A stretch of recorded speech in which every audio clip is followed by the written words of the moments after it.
What's up, everyone? I'm Max Dalton, and in this video I'll show you how to change your Google Chrome search engine. These steps are the same whether you're using the Google Chrome desktop app or the Google Chrome app for an iPhone, iPad, or Android device. While Google Chrome defaults to using the Google search engine to handle your search queries, that doesn't mean you're stuck with that.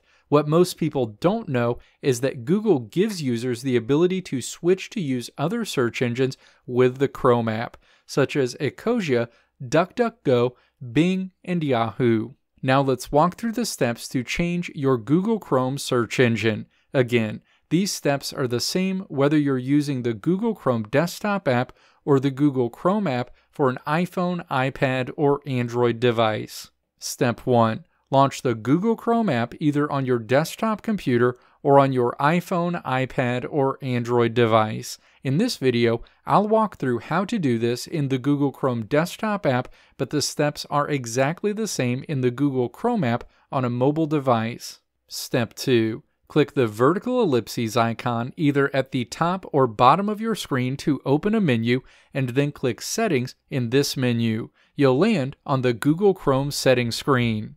Step 3. Click Search Engine in the menu on the left side of the screen. Search engine options will be displayed on the right side of the screen. Step 4. Find the search engine used in the address bar field, and then click the drop-down to the right of that field, which shows what search engine you're using in Google Chrome currently. You'll see a list of available search engines you can use with Google Chrome. Step 5.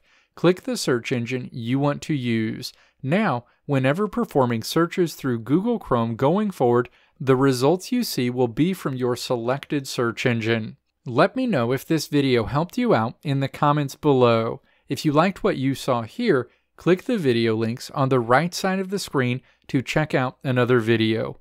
Or click the logo on the left side of the screen to check out my tutorial website at www.maxdalton.how.